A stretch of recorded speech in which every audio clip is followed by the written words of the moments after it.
Assalamualaikum warahmatullahi wabarakatuh. Selamat datang di pembelajaran IPA. Hari ini kita akan belajar tentang sistem pencernaan manusia. Apa yang terjadi pada makanan yang kita makan? Yuk kita belajar sistem pencernaan manusia. Apa itu sistem pencernaan? Sistem pencernaan adalah proses mencerna makanan yang kita makan yang bentuknya masih kasar menjadi bentuk lebih halus dan sederhana untuk diserap sari-sari makanannya. Nah, dalam makanan tersebut banyak sekali vitamin yang akan diserap oleh tubuh melalui sistem pencernaan. Organ-organ pencernaan manusia. Ada apa saja? Ada rongga mulut, kerongkongan, lambung, usus halus, usus besar, dan anus.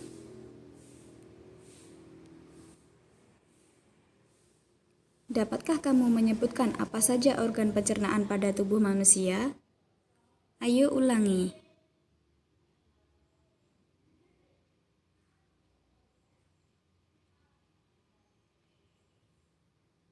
Oke, kamu pintar.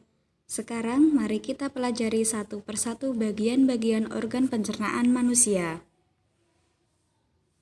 Yang pertama ada rongga mulut. Bagaimana makanan dicerna di rongga mulut? Nah, bagian-bagian dari rongga mulut terdiri dari gigi, lidah, dan kelenjar air liur. Di dalam rongga mulut, makanan akan dicerna secara mekanik oleh gigi, lidah, dan kelenjar air liur dengan cara dikunyah dan dihaluskan agar menjadi potongan-potongan makanan yang lebih halus. Nah, makanan tersebut akan melewati rongga mulut. Makanan tersebut akan dikunyah dengan gigi, lidah, dan dengan bantuan air liur. Selain dikunyah oleh gigi, pencernaan makanan di rongga mulut dibantu oleh enzim amilase atau petialin yang dihasilkan oleh kelenjar air liur. Enzim amilase atau petialin berfungsi untuk mengubah amilum atau karbohidrat menjadi maltosa atau monosakarida sehingga makanan yang kita makan akan terasa manis. Nah, itulah penyebabnya kenapa kita saat makan makanan yang akan dikunyah jika sampai di mulut akan terasa manis.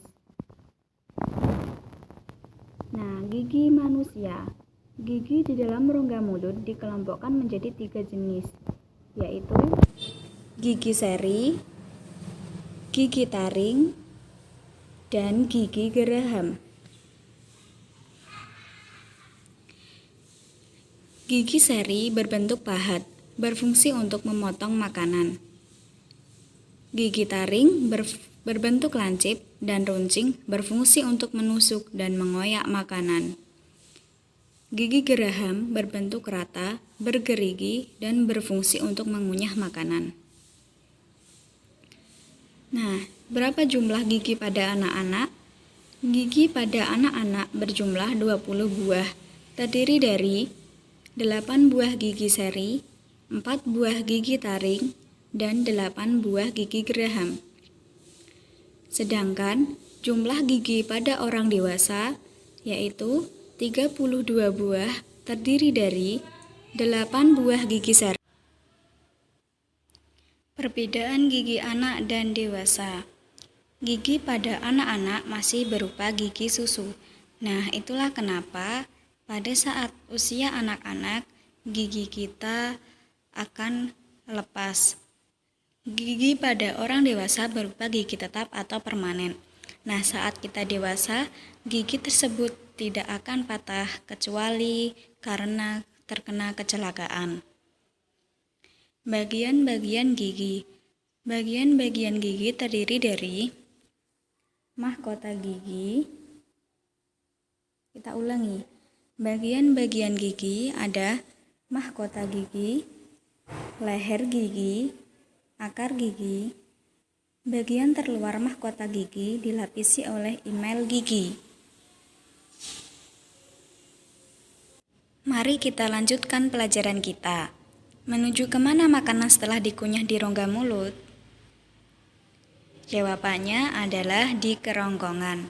Ya, benar. Setelah dari rongga mulut, makanan akan masuk ke kerongkongan atau esofagus. Di kerongkongan, makanan akan didorong ke lambung oleh kerongkongan melalui gerak peristaltik. Kerongkongan. Makanan dari kerongkongan menuju lambung karena adanya gerak peristaltik pada 2/3 bagian bawah kerongkongan. Gerak peristaltik adalah gerak mendorong makanan dari kerongkongan ke lambung. Jadi setelah dikunyah, makanan akan menuju kerongkongan yang akan didorong oleh gerakan peristaltik menuju ke lambung. Nah, inilah lambung. Pada lambung, makanan dicerna secara mekanik dan kimiawi.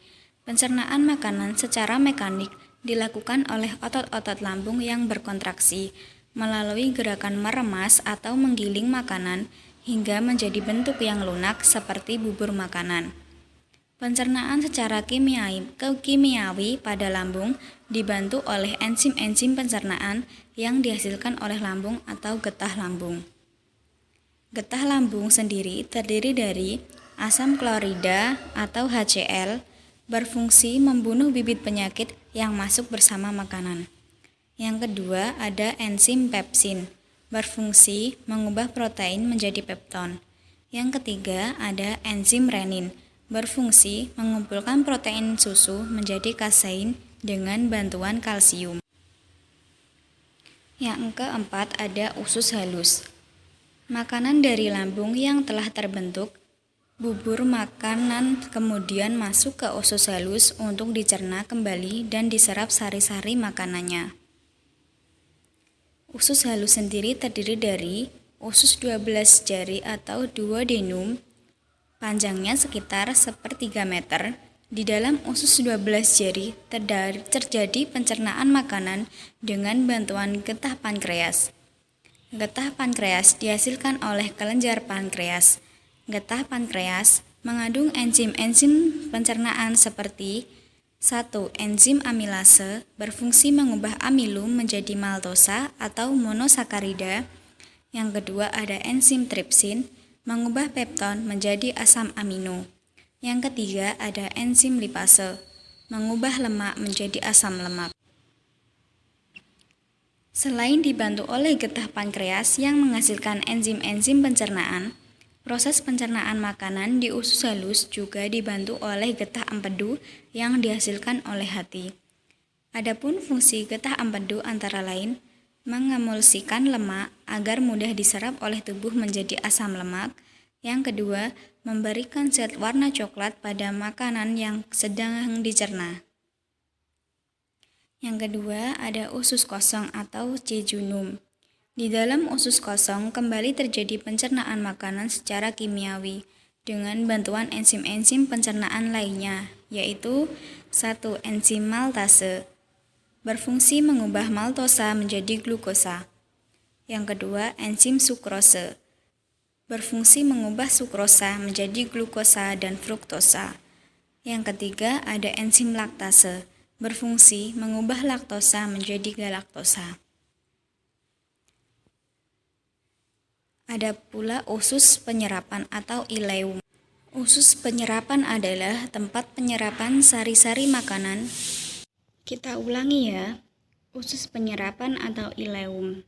Usus penyerapan adalah tempat penyerapan sari-sari makanan di mana zat-zat gizi pada makanan seperti karbohidrat, protein, lemak, dan vitamin diserap di usus penyerapan pada bagian yang disebut villi. Di bagian villi inilah tempat sari-sari makanan di usus halus diserap. Villi banyak mengandung pembuluh darah yang berfungsi untuk mengedarkan sari-sari makanan yang telah diserap ke seluruh tubuh melalui darah. Selanjutnya, pada ujung usus halus terdapat umbai cacing atau usus buntu.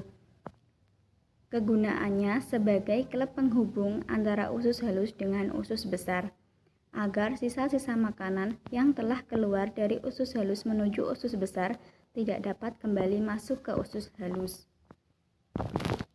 Selanjutnya, sistem pencernaan yang kelima ada usus besar atau kolon. Pada usus besar, sisa-sisa ampas makanan diserap kandungan air dan garam-garam mineralnya.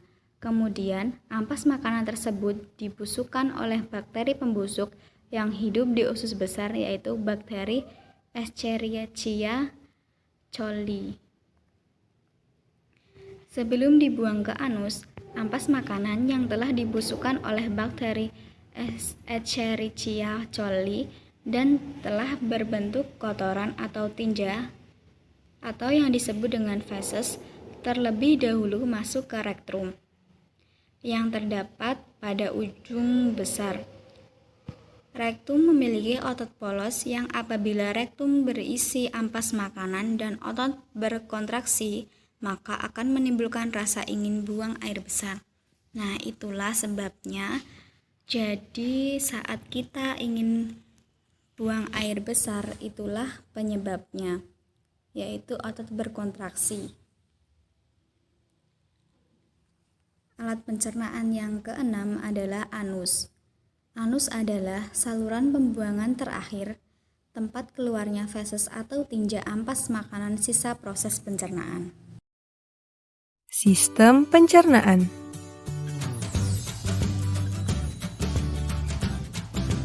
Pencernaan dimulai di dalam mulut.